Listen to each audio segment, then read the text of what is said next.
वह कहीं जा रही थी तब अचानक उसने जोर की आवाज सुनी। साथ ही उसने अपनी पूंछ में बहुत दर्द भी महसूस किया। ये मेरी पूंछ में इतना दर्द क्यों हो रहा है? क्या हुआ मेरी पूंछ को?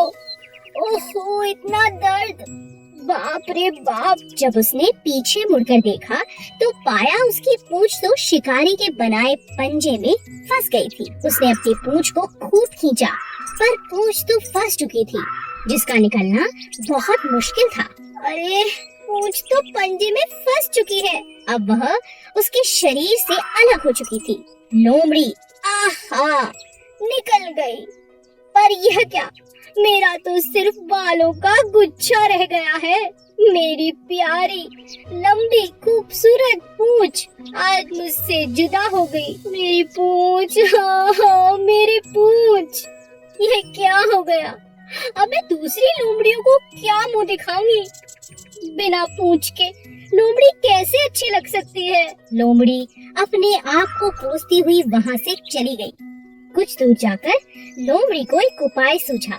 उसने सभी लोमड़ियों को अपने पास बुलाया। सभी ने उससे पूछा, अरे अरे लोमड़ी, तुम्हारी पूंछ को क्या हुआ? ये तुमने क्या किया? कहाँ है तुम्हारी सुंदर पूंछ? अरे तुम्हें कुछ पता नहीं, मैं कल ही शहर से आई हूँ। आजकल पूंछ का फैशन ही नहीं है, इसीलिए मैंने अपनी पूंछ काट दी। अब मैं चाहती हूँ आप सब भी मेरी तरह फैशन करें, अपनी पूंछ काट लें और समझदारी दिखाएं। अब इस पूंछ का क्या काम? तुम बहुत चालाक हो लोमड़ी, मगर हम भी बहुत चालाक हैं। अगर तुम लोमड़ी हो तो हम भी लोमड़ी हैं। अपनी गलती को छुपाने के लिए तुम इस तरह के बहाने बना रही हो, जिससे हम तुम्हारी बातों में आकर अपनी पूंछ काट ले। हम सब समझते हैं, हम तुम्हारी बातों में नहीं आएंगे। उसके बाद सभी लोमड़ियां वहाँ से चली गईं। किसी ने भी लोमड़ी की बात को नहीं सुना। चालाक लोमड़ी अपनी कटी पूंछ लेकर पूरे जंगल में घूमती रही। जंगल का माहौल पहले से भी कहीं ज्यादा खुशनुमा हो चुका था, क्योंकि सावन का महीना चल रहा था। हर जगह हरियाली, फूल, पौधे, पूरा जंगल खूबसूरत नजर आ रहा था। जंगल के उस पार इंसानों की एक बस्ती थी, जहाँ जाने से सभी जानवर बहुत डरते थे। अगर वहाँ कोई भी जानवर जाता तो वहाँ के रहने वाले लोग उन्हें गोली मारकर हमेशा के लिए दुनिया से अलविदा कहने को मजबूर कर देते। इसीलिए राजा शेर के कहने पर कोई भी जंगल से बाहर नहीं जाता था। ठीक ऐसा ही किस्सा पूरे शहर का था। शहर का कोई भी इंसान जंगल की तरफ जाता ही नहीं था। एक दिन मुन्नी अपने आंगन में खेल रही थी, जो शहर में रहती थी। उसका घर शहर के एकदम किनारे पर था। खेलते खेलते मुन्नी की गेंद जंगल की तरफ पहुंच जाती है। मुन्नी किसी को बिना बताए जंगल की तरफ निकल जाती है।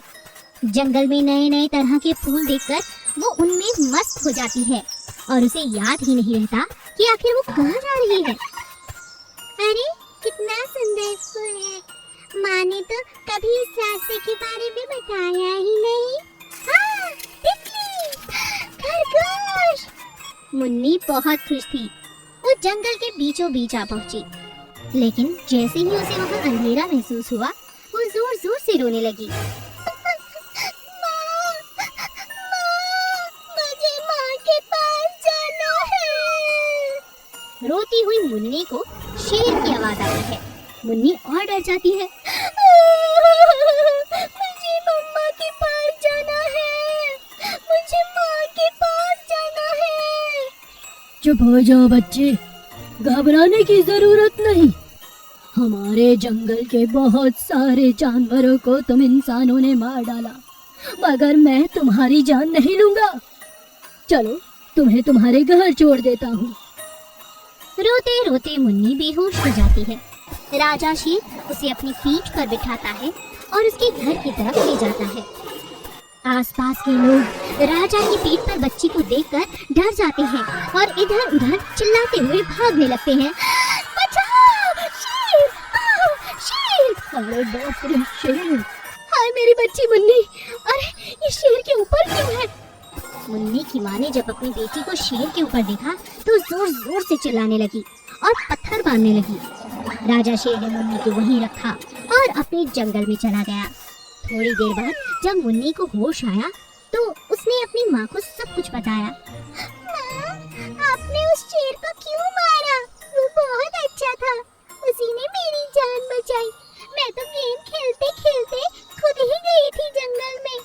क्या कहा बेटा? ये मैंने क्या अनर्थ कर दिया? माँ, वो मेरे शेर भाईजान है। हाँ बेटा, वो तेरा शेर भाईजान है, क्योंकि उसने तेरी जान जो बचाई है। शेर दूर उनके घर की खिड़की से ये सारी बातें सुन रहा था और खुश हो रहा था। धीरे धीरे वो अपने जंगल में वापस लौट जाता है और फिर से जीवन जीना शुरू कर देता है। चंदा और उसकी माँ बहुत ज्यादा मेहनती थे। उनके पिता बहुत अच्छी खेती किया करते थे। साथ ही उनके खेतों के साथ साथ उनके पास बहुत सारी गायें थी, जिनका दूध वो बाजार में बेचते। चंदा और उसके माता पिता दिन रात खूब मेहनत करते थे। एक दिन गांव में पशुओं का मेला लगा। चंदा ने अपनी माँ से कहा, अरे माँ, जानती हो गांव में बहुत बड़ा पशुओं का मेला लगा है, क्यों ना हम अपनी गाय भी मेले में लेकर जाएं? उन्हें भी अच्छा लगेगा। अच्छा ठीक है। चंदा की माँ हाँ कर देती है। चंदा अपनी माँ को लेकर मेले में जाती है और अपनी 3 की 3 गाय लेकर वहाँ पर सैर करने लगती है। तीनों गायें मेले के मजे उठा रही थी। तभी सेठ की नजर चंदा की गाय पर गई। सेठ चंदा के पास आया और बोला, ये 3 गाय आप ही की हैं? हाँ, ये हमारी है। माँ देखो अंकल क्या कह रहे हैं। चंदा की माँ सेठ से बात करने लगती है। नमस्कार सेठ जी, कहिए क्या बात है? बहन जी, आपके तीनों गाय मुझे बहुत प्यारी लगी, खट्टी कट्टी सुंदर। मुझे ऐसी ही गाय की तलाश थी। चंदा की माँ उनसे कहती है, मगर भाई साहब हम बेचना नहीं चाहते, हम तो अपनी गाय को मेला दिखाने लाए हैं। चंदा और उसकी माँ सेठ को ऐसा जवाब देकर आगे चली जाती हैं। सेठ बहुत घमंडी था, उसे इस बात का बहुत बुरा लगा। उसने अपने नौकर से कहा, सुन राजू, ये 3 गाय मुझे हर हाल में चाहिए। जो भी हो, ये 3 गाय मेरे पास लेकर आ और मुंह मांगी रकम ले जा, समझा? राजू बहुत चालाक था। इस बार राजू के साथ मिलकर सेठ ने एक चाल चली। सेठ एक बार फिर चंदा और उसकी माँ से बातें करने लगता है और इसी बीच फायदा उठाकर राजू तीनों गायें पीछे से लेकर दूसरी तरफ निकल जाता है। बातों में पड़ जाने के कारण चंदा और उसकी माँ का ख्याल इधर उधर चला गया था। जैसे ही गायें गायब होती हैं, सेठ भी वहाँ से चला जाता है। थोड़ी देर में चंदा की नजर गाय के खूंटे पे पड़ती है। अरे माँ देखो, हमारी गाय नहीं है। तीनों गाय कहाँ चली गई? हाय राम, कहाँ गई? चंदा और उसकी माँ जोर जोर से अपनी गाय को आवाज देने लगते हैं। इधर उधर भागने लगते हैं, लेकिन उन्हें अपनी गाय कहीं नहीं दिखाई देती। इतनी देर में उनकी नजर 3 अलग अलग रंग की गाय पे पड़ती है। माँ वो देखो, रंगीन गाय। चंदा की माँ चंदा से कहती है, बेटा जरूर कुछ गड़बड़ है, इसकी आंखें देख, हमारी गैया है ये तीनों गाय हमारी हैं, किसी ने इन पर रंग लगा है, कुछ कर बिटिया। थोड़ी देर में भगवान उनकी सुन लेता है। तेज बारिश होती है और पूरी गाय के रंग पानी में बह जाते हैं। सेठ की ये चालाकी सबके सामने आ जाती है। सभी लोग सेठ और राजू की खूब पिटाई करते हैं और उधर चंदा अपनी माँ के साथ फटाफट अपनी गाय को लेती है और अपने घर वापस लौट आती है। कुत्ते का खिलौना। राजू के पास एक टॉमी नाम का बहुत ही प्यारा सा कुत्ता था। उसके पास एक सुंदर सी बॉल थी। हमेशा दिन रात टॉमी उसी बॉल से खेलता रहता था। राजू को अपने कुत्ते से बहुत लगाव था। एक दिन ऐसी अफवाह फैल गई कि वहाँ कहीं किसी ने एक शेर को देखा है जो जंगल से भागकर गांव की तरफ आ गया है। सभी ने अपने अपने जानवरों को घर के अंदर रखना शुरू कर दिया। वो नहीं चाहते थे कि उनके जानवरों को शेर खा जाए। राजू की माँ राजू को समझाती है, अरे राजू, सुना नहीं तूने? टॉम को अंदर कर दे। और वैसे भी सुना है एक बहुत भयानक शेर जंगल से गांव की तरफ आ गया है बेटा। अगर उसने तुम्हारे कुत्ते को देख लिया तो उसे खा जाएगा। राजू अपने कुत्ते को घर के अंदर रख लेता है। कुछ दिनों के बाद गांव का माहौल पहले की तरह आम हो जाता है। अब हर कोई भूल चुका था कि एक आदमखोर शेर इधर उधर घूम रहा है। एक दिन टॉम आंगन में अपनी बॉल से खेल रहा था। तभी अचानक शेर वहाँ आ पहुंचा और उसने टॉम को बॉल से खेलते हुए देख लिया। कितनी प्यारी गेंद है। आज तो इस गेंद को मैं जंगल ले जाऊंगा। शेर उस गेंद पर हमला करता है और उसे लेकर भागने लगता है। टॉम उसका पीछा करता है। टॉम को भागता हुआ देखकर राजू भी टॉम के पीछे भागने लगता है। अरे रुको टॉम, कहाँ जा रहे हो? ये आदमखोर शेर है, तुम्हें खा जाएगा, रुको रुको रुको। लेकिन टॉम रुकने का नाम ही नहीं लेता और वो शेर के साथ जंगल में चला जाता है। राजू की माँ राजू के पीछे पीछे दौड़ती हुई आती है। अरे तू कहाँ जा रहा है रे? अरे रुक जा राजू राजू राजू। अरे बेटा, तूने तो जंगल नहीं जाना ना, चल अब घर। अरे भगवान, इस टॉम के चक्कर में बावला सा हो गया है तू। राजू जोर जोर से रोने लगता है। माँ, टॉम चला गया, मैं क्या करूँगा? अरे बेटा, रोती नहीं है, जरूर वो बॉल लेकर वापस आ जाएगा, तो चिंता मत कर। कई दिन बीत जाते हैं, लेकिन टॉम का कोई अता पता नहीं चलता।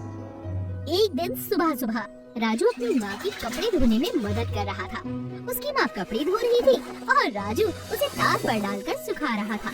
अचानक उसकी नजर टॉम पर पड़ी। टॉम के मुंह में वही बॉल थी जिससे वो हमेशा खेला करता था। राजू टॉम को देखकर बहुत खुश हो जाता है। माँ, देखो टॉम आ गया। टॉम तुरंत भागता हुआ आता है और राजू को अपने गले लगा लेता है। अब फिर से एक बार राजू और उसका कुत्ता खुशी खुशी रहने लगते हैं।